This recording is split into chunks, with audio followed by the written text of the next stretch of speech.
4:06 a.m. The Twin Towers stood tall over lower Manhattan, 110 floors, covering 1,368 feet into the sky. It was a clear Tuesday morning. The sky was crystal blue, not a single cloud above. The air was crisp, just touched by the coming fall. Beneath the towers, thousands moved through the underground mall, catching trains, grabbing coffee, headed to another day at the office. In the South Tower of the World Trade Center, on the 84th floor, Brian Clark checks a financial report at Euro Brokers. Nothing urgent, just numbers on a screen. And then he hears a sound, low, distant, like a giant slammed a door in the sky. The floor trembles, light fixtures sway. Something's happened. People look up. Brian Clark stands now, just steps from the west-facing window of his office. His desk sits near the glass, looking out over the plaza, the expanse between the towers. He walks to the window. Across that space, just 370 feet away, the North Tower is burning. Flames pour from a jagged wound high above. Black smoke whips sideways through the blue sky. The tower stands so close, he can see debris falling, papers drifting, fire rolling outward in slow motion. Inside the room, everyone panicked. Then suddenly, the intercom crackles. Your building is secure. Please remain at your desks. Brian doesn't buy it. Brian is not just any employee. He is an executive vice president at Euro Brokers, and also the designated fire warden for the 84th floor. Every floor has one, not a firefighter, but someone trained to lead in crisis, to help others evacuate, keep order, stay calm. He knows the protocol. Move toward the central core, away from glass, away from the perimeter. The center of the tower, near the stairwells and elevators, is the safest place to be. He stands up, starts directing people inward. Calm, firm, practiced. Just 3 floors below, Brian, Stanley Praimnath, at Fuji Bank, scrolls through morning emails. A Bible rests at the corner of his desk. He's at the north-facing side of the tower. From here, the view is extraordinary. To the northwest, the Statue of Liberty, standing silent in the harbor. To the northeast, the curve of the East River and the top half of the Brooklyn Bridge. Below, Jersey City, bathed in morning light. Tiny buses, toy-like cars. Across the plaza, directly in front of him, the North Tower, close enough to feel like it's within reach. But now, he's not looking at the view. He's staring at the fire across the plaza. The North Tower is wounded. Flames belch outward. Glinting metal falls like ash. Long trails of smoke streak down the sides of the building like comets. Something inside him tightens. He leaves his desk, crosses 60 feet of cubicles and gray carpet toward the floor's central lobby, just to see if others feel it too. A security guard blocks the elevators. South Tower is secure. You're safe here. Stanley hesitates. He's not so sure. The phone rings. He rushes back to his desk. A voice, frantic, female, familiar, slices through the receiver. Get out! Just get out! Why? Aren't you watching the news? He looks up and freezes. A silver jet, huge, was coming fast from the southwest, low across the Hudson. It isn't turning, it's coming fast, level. He sees the wings, sees the windows. It's aimed right at him. Stanley drops the phone. He sprints from the window, maybe 10 steps, and dives toward a desk. The building convulses. The plane rips through floors 77 to 85. The right wing slices directly through Stanley's floor. Desks vaporize. Cubicles are ripped apart. Steel beams are folded like foil. A fireball explodes eastward, out through the other side of the tower, raining fuel and debris onto Liberty Street below. The ceiling collapses, walls crumble. Stanley is hurled off his feet, then buried. Dust fills his mouth, his lungs. His ears ring like gunshots. He can't see, he can't move. A concussion wave punches through the building, followed by a rumble so deep it seems to come from inside the earth. Brian Clark hits the wall hard. For a split second, he thinks it's an aftershock from the North Tower. But this is different.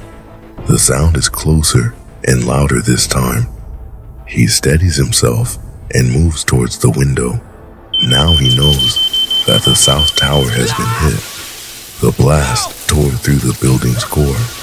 Dust is pouring up through the vents. Heat rolls along the ceiling tiles. And still, no intercom, no orders, nothing. Around him, panic ripples. Someone screams. Others grab phones. Some cry. Some stand frozen. He calls out, tells people to move toward the stairwells, instructing them to avoid the elevators. But the stairwell doors won't open. Smoke is seeping through the cracks. The air is thick, metallic, full of dust and something else. Burning fuel. He pushes open the stairwell door. He calls back to his colleagues. This way! Move! And begins the descent. Brian moves fast, helping guide others, counting each floor. When they reach the 81st floor, the damage is immediate and overwhelming. This was the central transfer level where express and local elevators met. Now it's a war zone.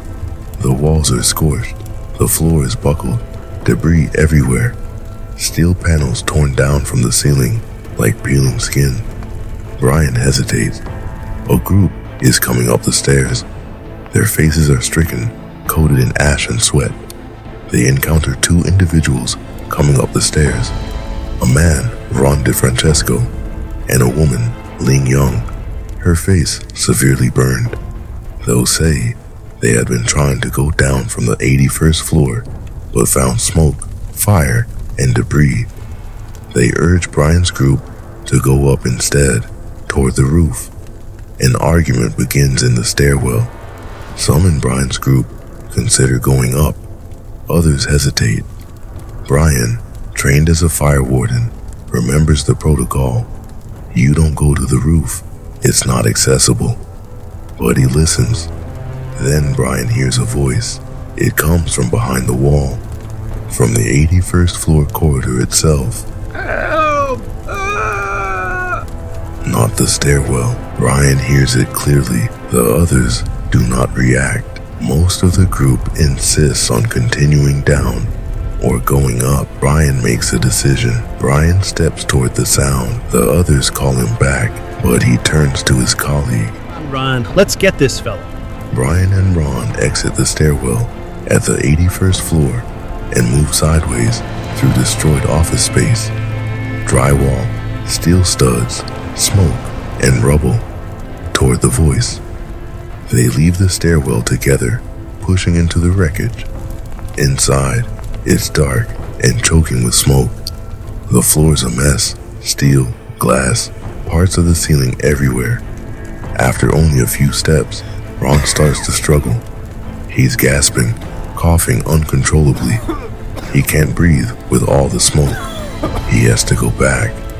He stumbles away from Brian, turning back toward the stairwell. Brian watches him disappear into the smoke. Now he's alone. He hears the voice again. He follows the voice, Is someone there? edging deeper into the wreckage. On the far side of the ruined floor, beneath a collapsed cubicle and pinned under debris, Stanley Praimnath lies motionless, struggling to breathe. He sees light, faint at first, then growing stronger. A flashlight beam cuts through the smoke, To Stanley, Help! it looks like a vision, a silhouette emerging from fire and dust. He calls out again. Help! Through the smoke and twisted metal, Brian sees a hand waving through a jagged hole in the wall. Can you see my hand? The only part of Stanley Praimnath visible. Brian crouches down. He can see movement, but the hole is too narrow. He pulls himself onto a desk, climbs up to look over the broken partition. There, Stanley, buried under debris, legs pinned, soaked in dust. You've got to climb up to me. I'll catch you. Stanley tries, once, twice. On the third try, in desperation, he punches through the drywall. A nail drives straight through his palm. He injures his arm. Come on, think about your family. You've got to do this. Brian doesn't flinch. He reaches in, grabs Stanley's arm, and pulls. Metal groans. Dust stings their eyes. With a final wrench, Stanley collapses into him. They both hit the floor, coughing. He looks down, gashed from pulling Stanley through the jagged opening. Stanley's right palm is impaled. Stanley looked at him and said in tears, You're my guardian angel. You're sent by God to help me. Stanley is overwhelmed, having been left behind by everyone else on his floor. He believed Brian's decision to come toward the voice saved his life. All my life, I've been an only child. Now I have a brother. Then Brian lifts him up, and they re-enter the stairwell. They start going down. Stanley is limping. Brian supports him. Brian Clark and Stanley Praimnath have been descending for nearly 10 minutes since escaping the impact zone on the 81st floor. Every floor looks the same now. Narrow stairs, red glow, water pooling on the steps. As they reach the landing between floors 68 and 67, they hear footsteps coming up the stairwell. It's Jose Marrero, head of security at Euro Brokers, and someone Brian knows well. His face is covered in sweat. Brian asks Jose if he's coming down with them, but Jose shakes his head. Jose tells Brian that he's going to the top floors to rescue other people. Brian pauses, exhausted, stunned. They all know what this means. Brian tells him to be careful. Jose nods once, turns, and continues upward, disappearing into the shadows above. That's the last time Brian Clark, or anyone, would see him alive. Jose Marrero kept climbing, trying to save others. He didn't make it out. As Brian Clark and Stanley Praimnath continued descending stairwell A, they reached the 44th floor landing. There, lying on his back, is a badly injured man and unable to move, suffering a spinal injury or broken back. Next to him is a Blackport Authority security guard, kneeling, staying with the man. They do not intervene. The guard is clearly protecting him. They continue downward in silence. They reach a landing with an open office door, 31st floor. They step inside, into what appears to be a conference room. Phones still work. Power is on. They stop. Brian picks up the phone and calls his wife, Diane. He tells her that he is fine and that he'll be home in about 2 hours. Stanley, sitting nearby, picks up another line and calls his wife. He tells her he's alive. She breaks down. Then Brian dials again, 911. He reports the man they saw earlier on the 44th floor, the one lying injured, unable to move, with a security guard at his side. The line is overwhelmed. He gets transferred. Then again, the dispatcher hesitates. He insists the dispatcher repeat it back. When they do, he finally hangs up. It's time to move again. They leave the conference room, re-enter stairwell A, and keep going down. Around the 10th floor, they begin hearing distant movement, radios crackling, heavy boots on stairs. Then, voices, firefighters. They cross the lobby stepping around fallen tiles and fire hoses snaking in from the street. Firefighters are shouting, directing evacuees across Liberty Street away from the tower. One of them grabs Brian's shoulder and tells him not to look up and just run. But Brian and Stanley glance upward anyway, instinctively. What they see is horrifying. Debris is falling, large chunks of steel, ash, papers swirling down like snow. They sprint across Liberty Street toward the far side of the block, away from the plaza. They reach Trinity Church, one of the oldest churches in New York City, standing quiet amid chaos. Two ministers, standing nearby among the crowd outside the church, approach Stanley and Brian and offers them to pray together inside the cruche. They nod, and the ministers lead them through the church doors. Brian and Stanley sit on a pew, just steps from the doors. For a moment, it feels like a pause, a breath, a place to thank God. Stanley and Brian step out of the church and stop at the cemetery fence. The South Tower stands before them, burning, broken. Stanley watches it closely. Something in the way it leans, the way it moves, tells him it's not going to hold. He doesn't hesitate. He says it out loud. It's going to fall. Brian shakes his head. He tells him he's an engineer, that buildings like this don't just collapse, that the structure is built to take the hit, to hold, to stand, that this isn't how it ends. And then the sound shifts, not loud, not at first, just a deep, sickening crack somewhere inside the bones of the tower. They both hear it, they both know. Brian turns to look at Stanley. Stanley is already running. The South Tower begins to fall. Floor after floor folds into itself. A thunderous roar swallows lower Manhattan. Dust, steel, flame, glass. They start running as fast as they can. A massive gray wave of smoke and debris chases them down Broadway. They dive into the first open building they find, 42 Broadway. Just as the dust cloud overtakes the street, the South Tower collapses behind them, a roar like thunder. The sky darkens in seconds as a massive cloud of ash, steel, and pulverized concrete sweeps through lower Manhattan. Brian and Stanley are running south, shoulder to shoulder, when the wall of dust catches them. The street disappears. Everything goes gray. People scream. Some fall. Others grab strangers. Panic takes over. Brian reaches out, but Stanley is gone. Just like that. On September 11, 2001, nearly 3,000 people lost their lives.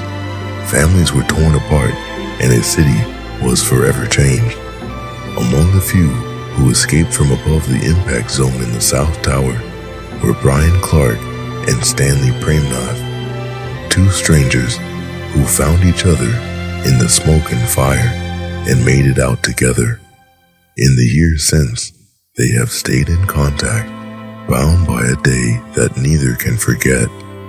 They tell their story not to relive the horror, but to honor those who never made it home.